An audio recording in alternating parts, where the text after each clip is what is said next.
My name is Ben Britton, and I'm back for list month. Yeah, it's been quite a while, hasn't it?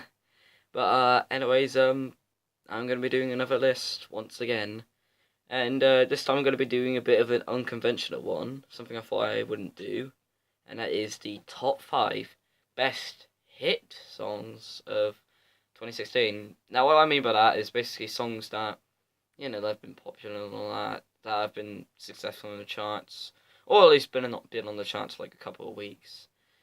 And yeah, just a bit of a disclaimer. This is the first time I'm doing this, so I'm not that professional when it comes to pop music. I mean, outside of Tom and the Shadows videos and Spectrum Post Billboard breakdown and the radio from time to time. Yeah, I don't really usually, and I guess ARTV as well, and just the need drop or just whatever reviewer in general.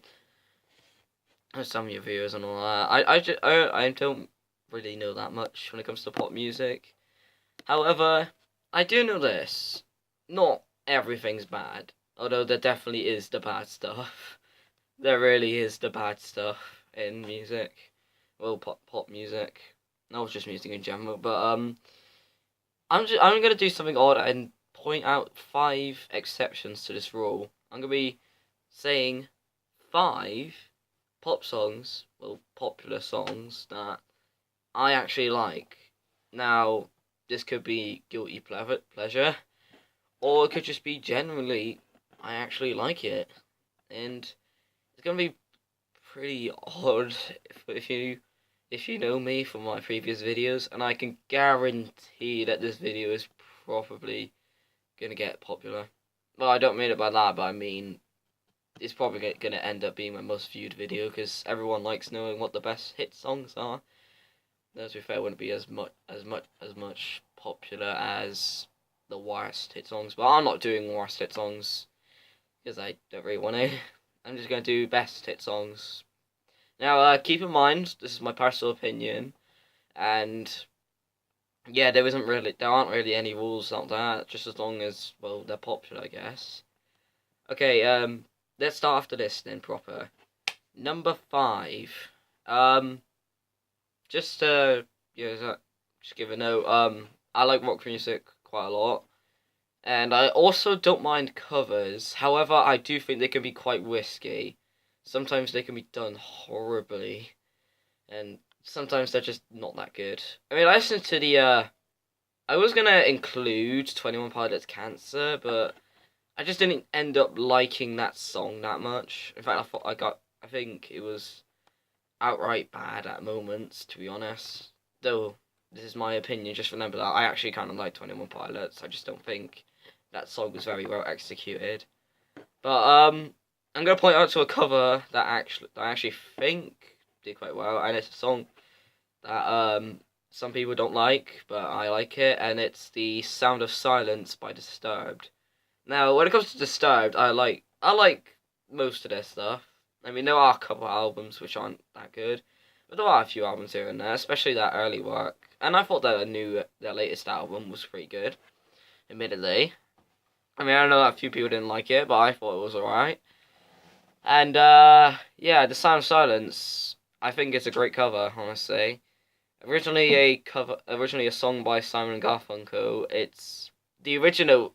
Okay, definitely the original is better. There's no saying that the Disturbed did a better job. It's basically point blank period that the original is better because it's hard to top the original because it's such a fantastic song, and I think even though they didn't do it as well, they still did a pretty decent job at it.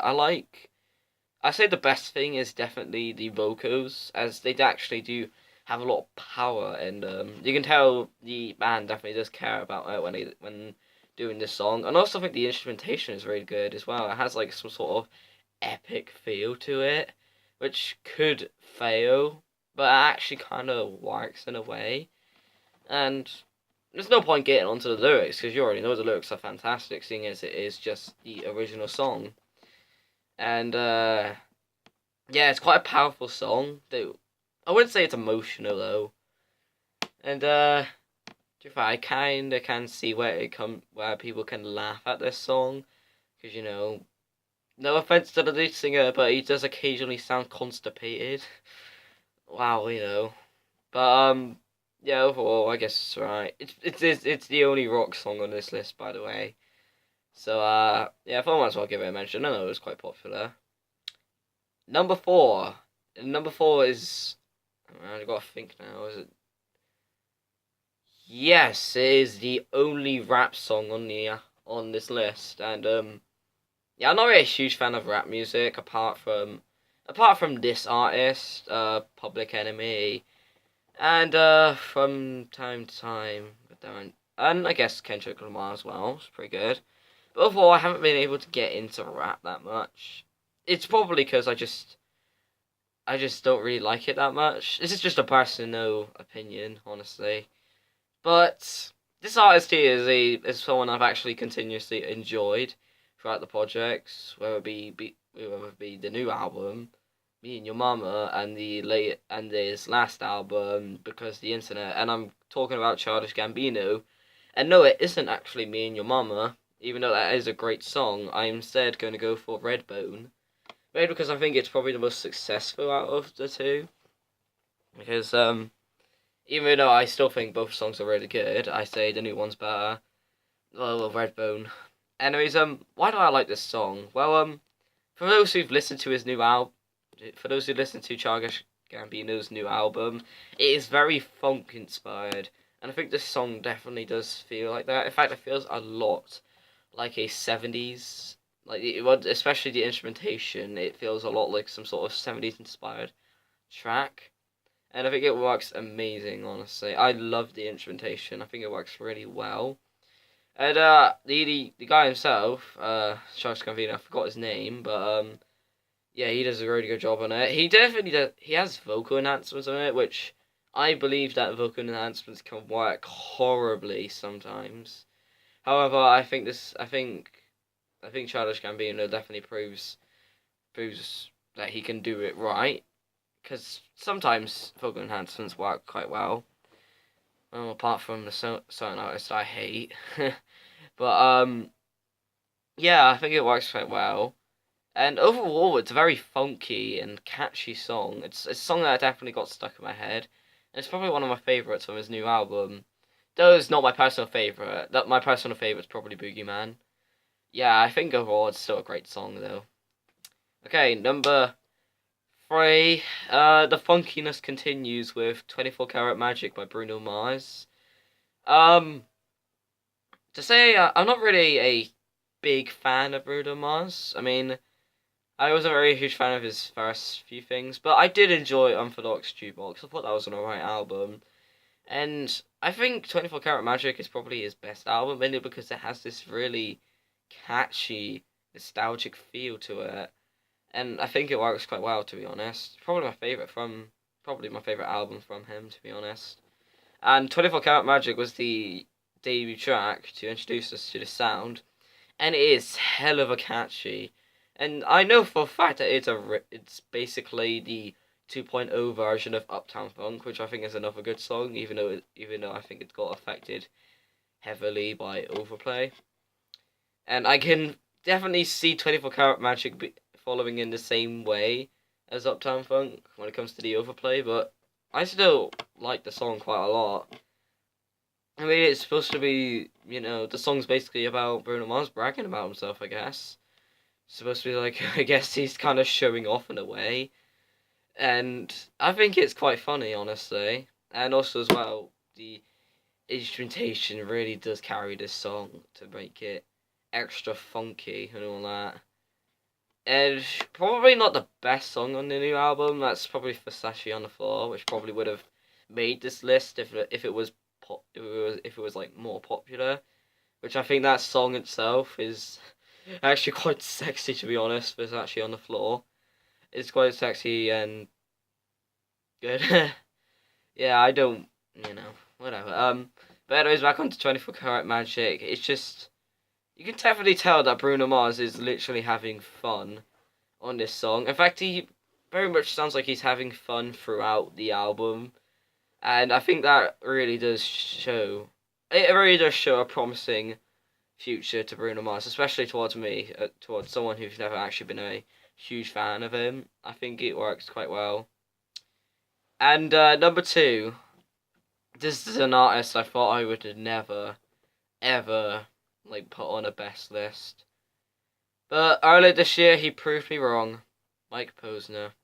I took a pill in Ibiza, the Sieb remix, and yeah, it is a remix, but made my list, and it was more popular than the original, which I think the original is okay, but it is kind of boring, to be honest. But I like this new version because, well, I think the instrumentation. I keep saying the instrumentation a lot, but I think it works so effectively this time. Instead of just the generic acoustic guitar, it's or just Ed Sheeran wannabe. It's instead about I don't know. I just tried a car then beeping. Anyways, yeah, it's just basically instead has like a more somber and in some cases ambient feel to it. And I must say, it actually sounds really well. It reminds me a lot of the 90s wave music, if you know what I mean. New wave, I believe it's called. And it works quite well, to be honest. It definitely does invoke a lot more emotion to the song. And the lyrics themselves, I think it's probably the best part of the song. It more or less describes the guy who had like a one-hit wonder. And if you don't know, he had that hit, Cooler Than Me, which yeah, you can by that facial expression, you can tell how I feel about that song. But we're not here to talk about that atrocity. We're here to talk about this really good song. And yeah, the thing is, the lyrics about like this guy had a one hit wonder, and he's been through a pretty depressing like history after that song, and it definitely does show emotion in a way. I mean, I didn't cry about it or anything like that, but it's like one of the most depressing stance songs of this year, honestly, and I think it works really well. And for once, Mike Posner's vocals actually work quite well. In fact, his new album At the Night wasn't actually that bad. I'd say it was okay, honestly. It wasn't that bad, to be honest. And number one, this is probably going to be a huge clue because I have mentioned this person a lot. In fact, I even gave him a nomination for best music video for my top 5 best music videos for 2016. And that artist is The Weeknd, and the song is Starboy featuring Daft Punk. In fact, I just thought of an idea. How about I just do a three-way tie between this one here, False Alarm, and I Can Feel It Coming featuring Daft Punk. I'm going to go for these three songs. And these three songs tie with each other because all three of them are fantastic in my opinion. I'm going to start off with Starboy first. Now, this is a return for The Weeknd. Well, about a year ago when he released his technically third studio album, because I believe Trilogy does count as a studio album, but I'm not too sure because that is a compilation of his three mixtapes: House of Balloons, Thursday, and Echoes of Silence, which are actually pretty good mixtapes to be honest. And yeah, I thought that last album was actually quite solid to be honest. Like definitely some of the songs like In the Night and I guess the singles like In the Night and Can't Feel My Face were particularly the ones that were the best, especially In the Night. That song is fantastic in my opinion. And yeah, overall I say like this one here is definitely fantastic as well, especially since it has blooming Daft Punk in both your songs. That's how you up the quality. You have Daft Punk in one of your songs. In fact, Daft Punk is featured quite often throughout the album Starboy, which I am tempted to buy on CD actually. And yeah, it works quite well. And it basically talks about you got The Weeknd talking about like him dealing with fame basically, and how sudden it's come to him in a way, because his last album very much blew up, especially with the singles and it. Cafe Feist, and especially The Hills. That song was ginormous last year. And yeah, and he's basically talking about that. And I heard this song itself is actually doing very successful. right now on the Billboard Hot 100, even though I believe it's a US thing and I live in the UK. It's right now at number 2, and this song in the UK is also pretty high as well. And yeah, the instrumentation is fantastic, in my opinion. Well, of course it's Daft Punk. What can you expect? And yeah, Daft Punk have made some brilliant albums. Like I think I can't even say it. Discovery and Random Access Memories are probably the best ones. Though Homework is still great, and I think Human After All is quite underrated in my opinion. Even though that album is quite repetitive, but yeah, this song is fantastic. We also got False Alarm as well, which I also mentioned, and yeah, it's catchy as hell. I mean, this song's stuck in my head for quite some time because of how fast paced it is. It's definitely a song that I could literally dance to if I wanted to. Well, actually, the next song I can feel it coming is probably the song I would dance to the most. But yeah, it basically talks about love, basically, and something that I think that we can actually do right, which is a problem in pop music, because sometimes love music is just downright awful. Sometimes, like sometimes it's just like whether it be like stealing some other girl and thinking it's the best idea. Oh wait, I just described the entire premise of a Shawn Mendes song. Oh, I don't like that guy. And either that or it's just you just can't take being away from a lover. Oh wait, I just mentioned the new Charlie Puth song with Selena Gomez.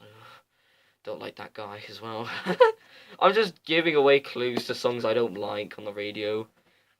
But to be fair, I don't think people really like those two songs. But anyways, back on to False Alarm. I think The Weeknd actually does tackle love in a good way, because I think he's actually a good songwriter, and it works quite well on the song. But it's mainly the instrumentation that carries the song away, as it's basically has a modern feel, but also as well blends in with a lot of the 90s feel. In fact, it kind of feels like some sort of 80s dance song in a way, and it just gets you moving, I guess. And last song, I Can Feel It Coming, is just catchy. That's basically the best way to describe it, and especially the chorus. I mean, that chorus definitely does get stuck in your head. And of course, Daft Punk does another great job. And that's about it. That's the list finished. Hope you guys enjoyed it. This is like a first for me, so just remember, I'm not that good when it comes to pop music and all that, because I don't really listen to the radio that much, and I don't really like what comes on. But I just wanted to give a mention to about 5, or actually about 8 now that I realise it. Like 8 songs that I actually kind of like. Actually, I think it's like 7. I can't do math these days. Yeah.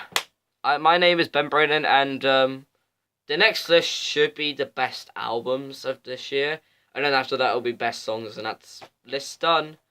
And actually, and next time after that I'll probably do the anticipated albums for 2017. Or I might do that in between best albums and best songs, because the year's coming to an end, and I just want to get that video done before the year ends. That's basically a specific album. Wait, no, not an album. A video I want to get done quickly. And yeah, my name is Ben Brinton, and I shall see you later. Bye bye.